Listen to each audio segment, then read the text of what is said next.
Sawadee-krap, Sukh Sabai, and Ciao. Welcome back everyone to the Asian Life in USA. So as usual, we're going to start off with some English for today. Before we start off with the music video, we have one word for me and one word for Ade.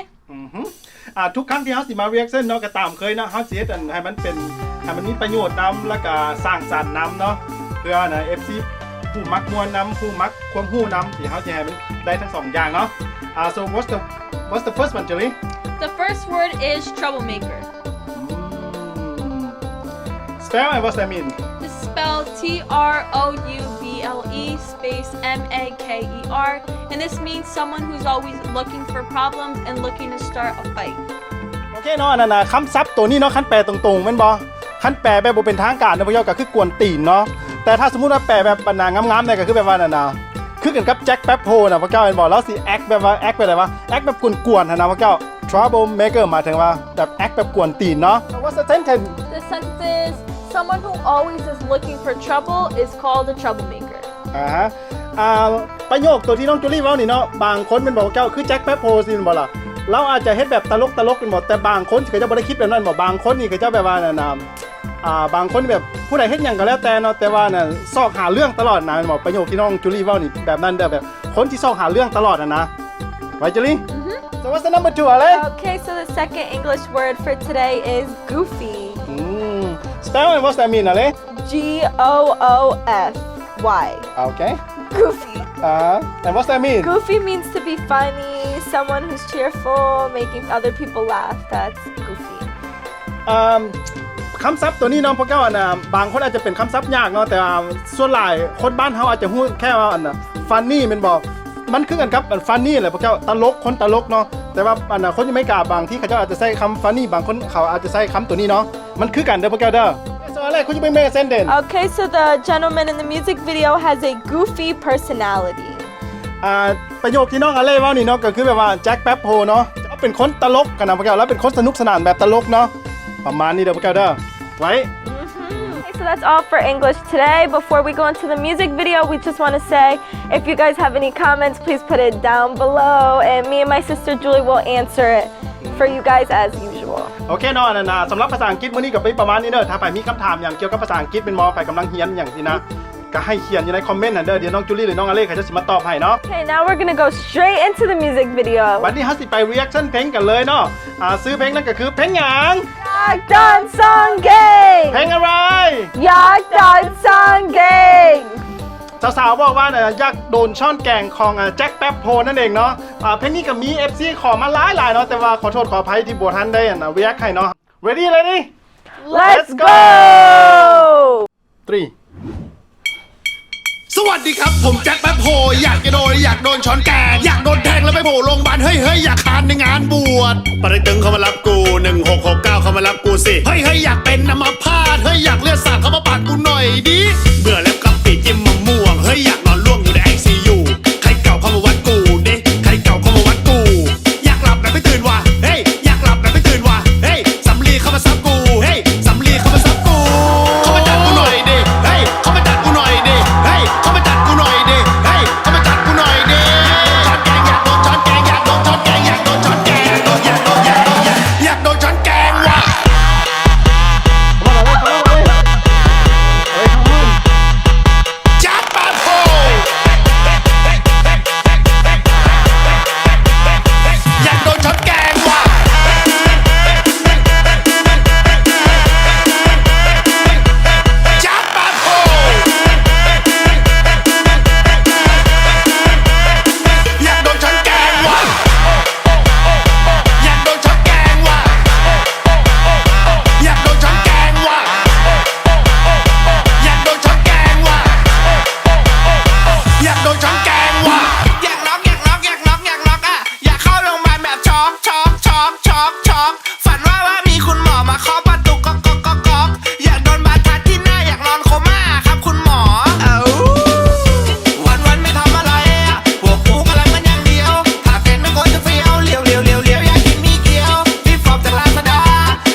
สาวๆ Koi maklai. ชอบไหมสาว Koi ๆ maklai. Why you มากลาย Julie I'm not glad because I really think that Jack Peppy is such a fun and goofy character. He puts on a really good show for the audience. And I can't really understand what he's saying because he's talking so fast. You know, it's hard for me to understand that. But I think that this is good music for the parties and for to have a good time. Definitely me and Ale rocked it out on the studio out there. And we will be reacting more to Jack Peppy. Uh-huh. How about you? What do you think? Okay, so I also agree with Julie, but I just wanted to add that we don't recommend you dancing this way in public because people might think, you know, you're a little bit of a troublemaker, you want some problems, so that's what we recommend. โอเคน้องกระตามเคยเนาะเฮาสิมาแปลเล็กๆน้อยๆคร่าวๆเนาะให้คนที่บ่ทันเก่งภาษาอังกฤษหรือว่าให้คนที่กำลังอยากเรียนภาษาอังกฤษเนาะถ้าคนเก่งแล้วมันบ่ก็พยายามเปิดใจเนาะอย่าฟ้าเบื่อกันเด้อเนาะเวลาค่อยแปลเนาะสาวๆว่ามักหลายเนาะมักเพลงนี้เนาะเพราะว่าอย่างมันเป็นเพลงแบบสนุกสนานแม่นบ่แล้วก็เพลงนี้ค่อยคิดว่า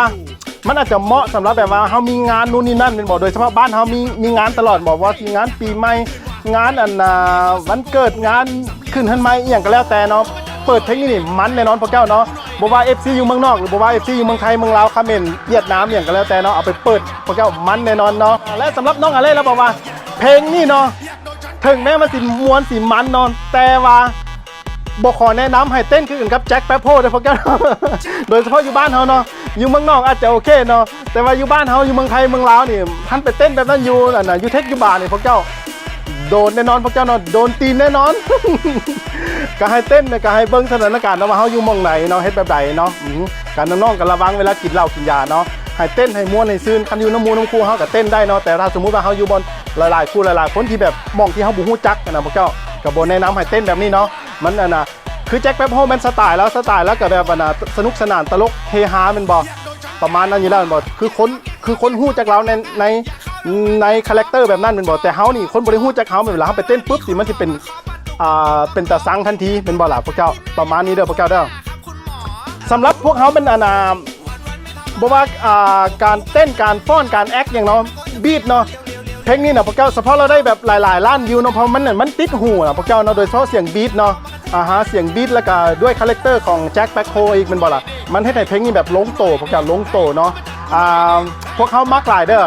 มักหลายเนาะแล้วก็เป็น FC ของแจ็คแบ็คโฮเนาะตั้งแต่เพลงนี้แหละเพราะว่าค่อยก็บ่ได้ฮู้จักเราว่าเราเป็นไผเนาะแต่ว่า FC มา